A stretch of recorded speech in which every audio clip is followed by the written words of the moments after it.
Les amis, comment conclure ce week-end de la meilleure manière possible qu'en voyant le Barça perdre à l'extérieur sur le terrain de la Sociedad à Anoeta, un terrain où il est quand même très difficile, que ce soit pour le Real ou le Barça d'habitude, d'aller prendre les 3 points. Le Barça tombe dans un moment où ils sont en pleine euphorie, dans un temps fort impressionnant en tout cas en termes de football et simplement aussi de force collective et individuelle, mais ça a fini aujourd'hui par peut-être retomber, peut-être que la malchance, peut-être que la roue tourne, enfin en tout cas d'un côté, mais le Barça aujourd'hui a été très pauvre en football. Un Barça qui a été inexistant offensivement, comme on le verra dans les statistiques, et un Barça qui a été incohérent dans le jeu et défensivement parlant. Mais j'avais quand même envie de commencer la vidéo déjà en remerciant la Sociedad pour les travaux qui impose au Barça une deuxième défaite cette saison après le 4-2 ou le 4-1 je sais plus qu'ils avaient pris à Osasuna. Mais globalement les Basques aujourd'hui et cette saison sont un petit peu la bête noire du Barça. Quand même, c'est plutôt pas mal à dire et surtout pas mal à relever, mais on a une petite image drôle avec cette supportrice du Barça qui est au milieu de tous les supporters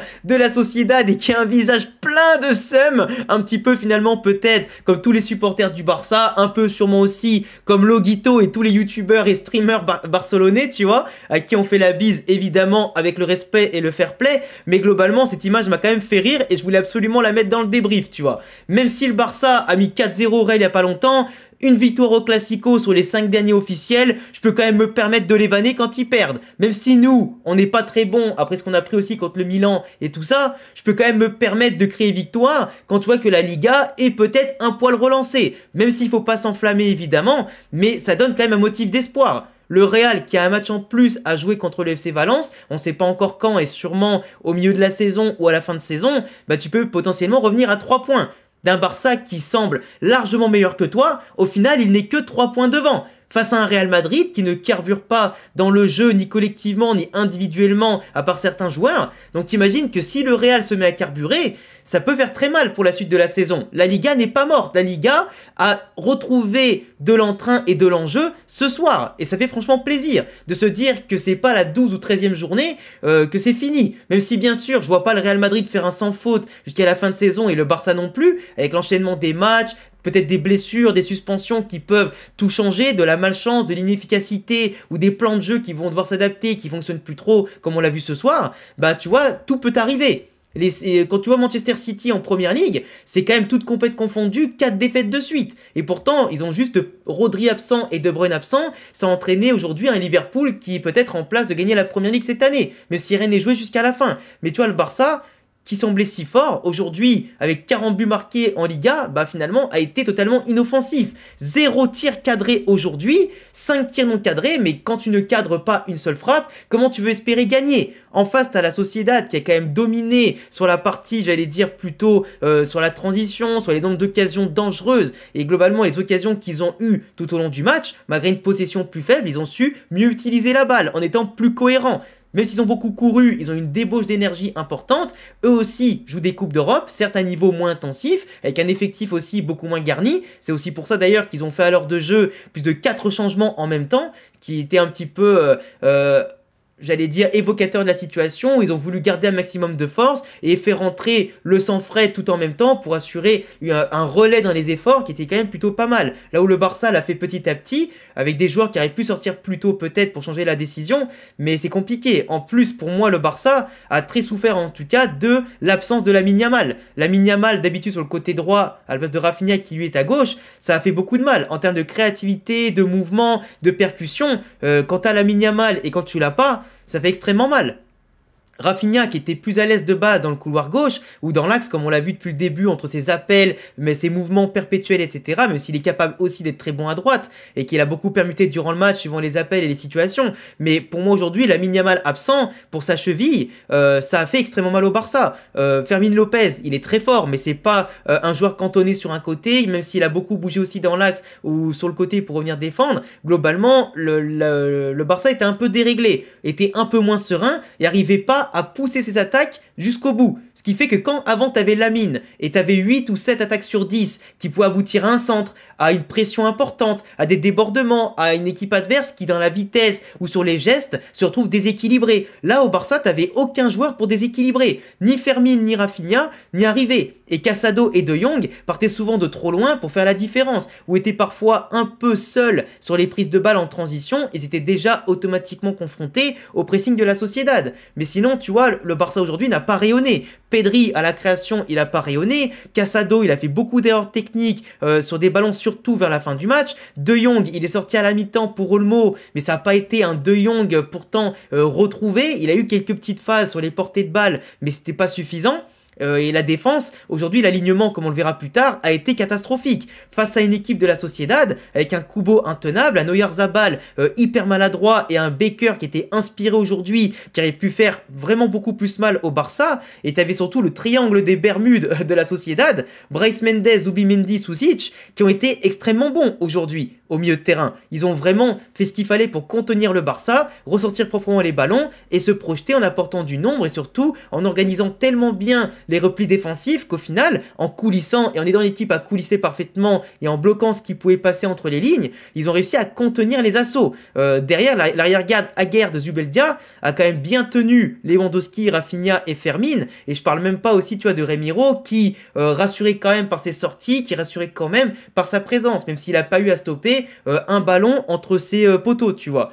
On a surtout eu un Barça qui attaquait quand même comme d'habitude avec la possession, avec un jeu qui se déployait de manière assez rapide en 1-2 touches de balle. Un Barça capable autant de possession que de jeu en verticalité, mais qui a souffert aujourd'hui, malgré des surnombres évidents, d'un manque de créativité, d'un manque de jugeote dans les 20-30 derniers mètres. La Sociedad, même ici, se repliait assez bien pour couvrir, se repliait assez bien pour couper les offensives et couper le lien entre les attaquants, qui devaient soit se mettre en position de manière individuelle, soit simplement retourner en arrière, mais là où le Barça n'avait plus d'idée de créativité pour revenir. Ils avaient tout de même, le Barça, quelques situations comme on voit ici, avec Pedri qui a récupéré le ballon sur Brais Mendes, avec du coup une récupération assez haute. Donc dès qu'il perdait le ballon, le Barça, il mettait quand même une bonne pression avec un bloc beaucoup plus haut que la Sociedad, qui galérait au début à sortir de son camp, mais comme je le dis, ça n'a servi à pas grand chose. On a un jeu qui était moins posé que d'habitude, et plus t'avançais dans la mi-temps, à partir du quart d'heure de jeu, plus la Sociedad montait son bloc également, et plus le Barça, comme on voit ici dans des situations qu'on a beaucoup vues entre la 25e et 45e, des longs ballons devant, que ce soit de la défense, même le milieu de terrain qui mettait des coups de tête, même les remises, elles étaient beaucoup moins assurées en retrait de la part de Lewandowski, ou les combinaisons avec les autres attaquants et Fermin, etc. Et du coup, ça fait que le Barça, autant que la défense de la Sociedad, balançait les ballons devant, et ça se faisait un petit peu un ping-pong comme ça. Le ballon était rarement à terre à un moment et ça faisait que le Barça n'arrivait ni à s'approcher concrètement pour tirer, 2 tirs à la mi-temps, 0 cadré et 3 corners gâchés. Comme on voit ici, tiré premier poteau mais sans aucun danger. Une Sociedad aujourd'hui qui a été largement plus méritante, qui a largement été plus intéressante et qui a surtout offert un meilleur football. Une équipe qui a été joueuse, qui d'habitude peut marquer pour reculer ou simplement comme les équipes de Liga se dire qu'elles ont fait le taf mais qui vont pas tuer le Barça. Même malgré qu'ils soient en place, malgré qu'ils aient des schémas de passe et des sorties de balles extrêmement propres, tu vois là, ils avaient parfaitement coupé toute organisation possible du Barça pour repartir de l'arrière en étant déjà tourné vers l'avant et de manière constructive et intéressante. Là, la Sociedad était toujours en place sur les joueurs importants, donc les premiers relanceurs, les constructeurs et aussi les finisseurs.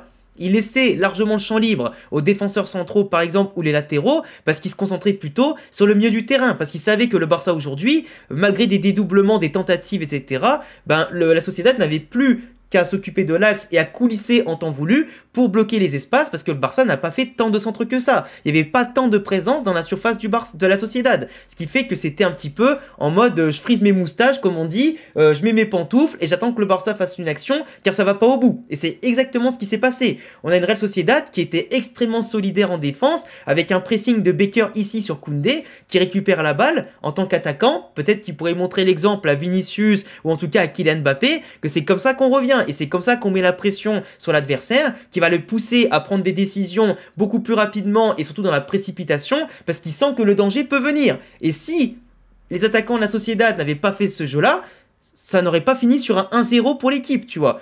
Surtout que il s'est passé quelque chose, il faut en parler.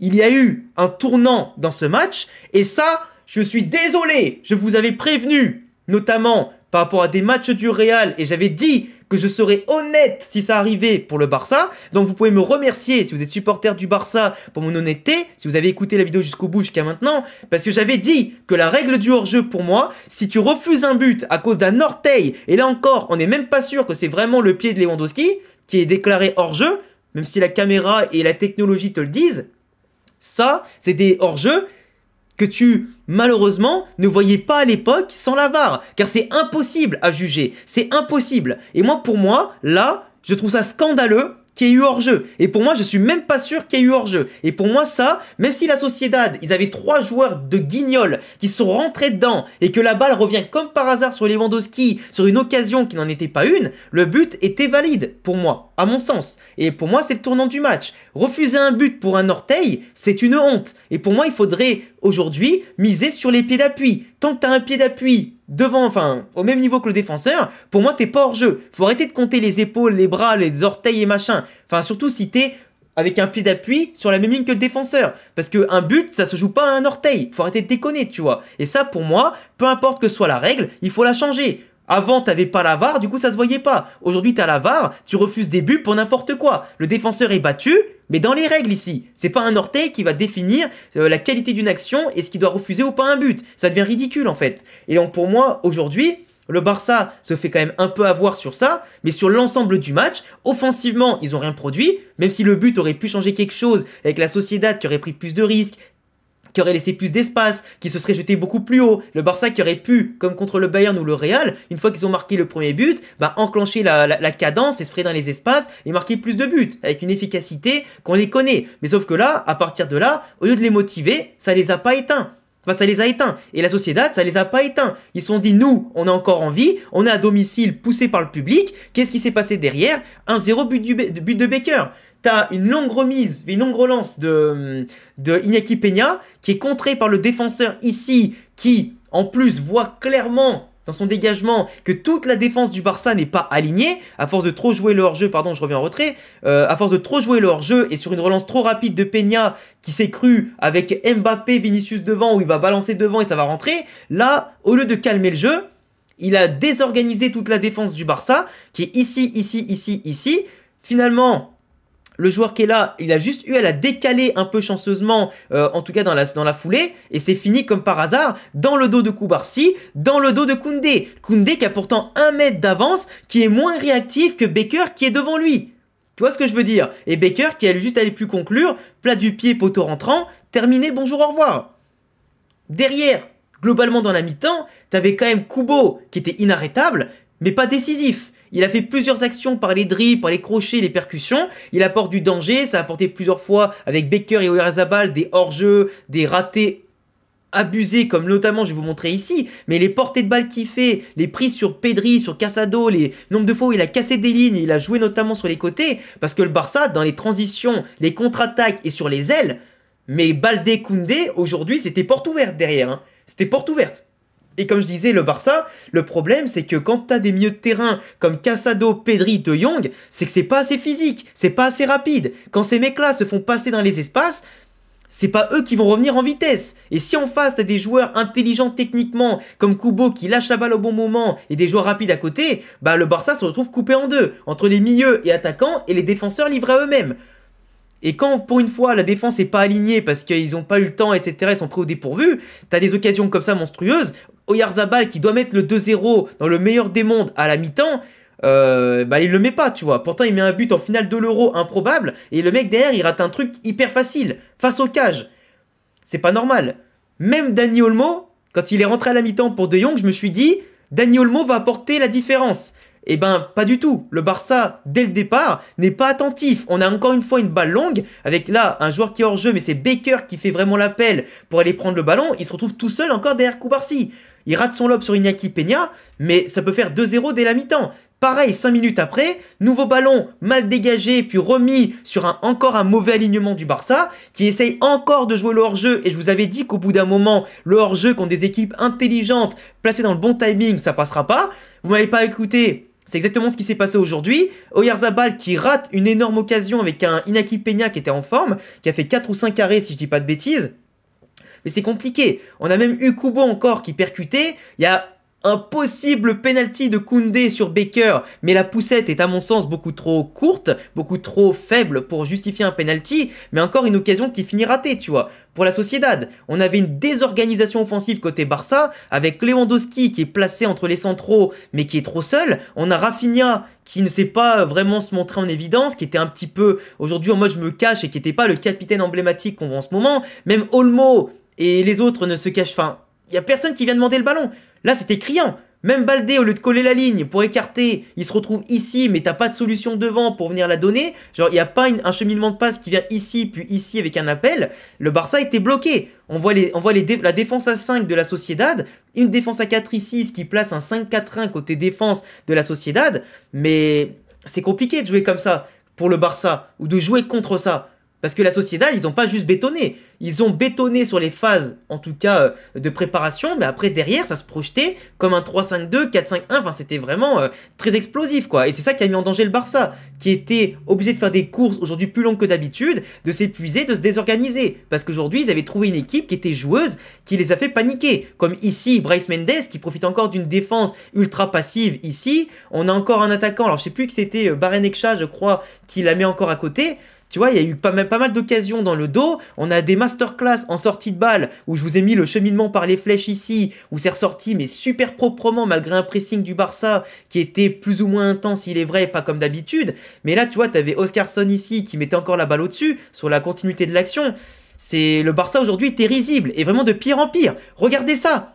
Pas d'alignement, après là t'es dans la moitié de terrain de la Sociedad, donc dans tous les cas il n'y aura pas de hors-jeu parce que eux partent de la moitié de terrain, mais regarde, c'est pas normal que t'aies deux attaquants de la Sociedad qui se baladent au milieu de 4 joueurs du Barça, et que l'autre il puisse partir du rond central sans avoir de marquage. Après il a raté l'occasion parce qu'elle était un peu longue, Iñaki Peña il intervient au dernier moment, mais même au niveau offensif, le Barça avec Casado qui tire plusieurs fois en touche, Rafinha qui se marche dessus avec Lewandowski et qui arrive pas à lui donner ou simplement avoir assez d'espace après pour enchaîner une passe ou tirer parce qu'Ansu Fati il est plus ou moins tout seul, c'est compliqué. Et même le Barça, tu vois là t'as une petite présence devant la surface, mais les mecs, la balle ne circulait pas assez vite. Et finalement ce qui est aussi représentatif, c'est que quand les individualités qui surperforment, qui jouent le match de leur vie plusieurs fois, elles arrivent forcément au bout d'un moment, ou entre les absences des uns comme Lamine Yamal qui a pesé lourd dans la balance, et Rafinha qui loupe même la balle au point de glisser, mettre la main, et du coup annuler une action du Barça à la 88e, lui qui est si en confiance en ce moment, bah forcément, si t'es en panne offensif et que derrière ta défense n'a pas suivi, même s'il y a eu que 1-0, la Sociedad aujourd'hui méritait de gagner 2 ou 3-0, et c'est la vérité. Le Barça n'a pas existé aujourd'hui. Ils ont eu des idées sur la fin des arrêts de jeu par des balles longues, des petites, on va dire, combinaisons qui a assiégé la défense de la Sociedad. Mais eux, ils ont eu la bonne idée de faire les 4 changements d'un coup pour apporter du sang frais, mettre de la puissance. Ils étaient plus rapides, et en tout cas au milieu de terrain et devant. Et ils étaient aussi meilleurs dans les sorties de balles. Et quand t'es plus cohérent défensivement et pas désorganisé comme ça fait mouche, tu vois. Malgré la différence de qualité individuelle. Et pour moi, les hommes du match, t'as clairement Aguerd en défense qui a été incroyable sur Lewandowski. T'as Brais Mendes et surtout Kubo qui ont été incroyables dans les portées de balles, les combinaisons, la fluidité. Zubimendi que j'aimerais beaucoup voir au Real Madrid, pourquoi pas en tant que 6, parce qu'il a vraiment ces qualités techniques impressionnantes, et le voir à côté par exemple d'un Camavinga, entre l'un qui défend, l'autre qui relance, et à côté t'as Valverde et Bellingham qui font tout le reste dans l'organisation, dans la percussion, etc. Ça serait incroyable, mais vraiment après ça c'est encore un choix en tant qu'Espagnol francophone qui vous parle, mais globalement après, t'as quand même Baker qui a marqué, donc l'homme du match, c'est normal. Mais côté flop, c'est clairement quasiment l'ensemble du Barça. Il n'y en a aucun aujourd'hui qui a surnagé, à part peut-être Koubarsi qui a essayé tant bien que mal de se mettre en évidence sur des longs ballons ou simplement de défendre. Ou Iñaki Peña qui a fait beaucoup d'arrêts quand même et qui a permis au Barça de ne pas prendre plus d'un but. Mais sinon, le reste, c'est pas à sauver du tout. Même Dani Olmo qui est rentré, il a rien apporté quasiment. C'était assez faible. Enfin bref, je vous laisserai me dire en commentaire ce que vous en pensez. La Liga est-elle relancée, surtout si le Real gagne son match en retard? Est-ce que pour vous, ce match et ce résultat sont cohérents? Ça s'est joué quand même à beaucoup de choses, même si le Barça aurait pu changer le match avec ce but hors jeu qui pour moi n'en était pas un. Mais je vous laisserai quand même donner tous vos avis en commentaire. Abonnez-vous, cochez la cloche et je vous dis à bientôt les amis pour prochaine vidéo. Ciao!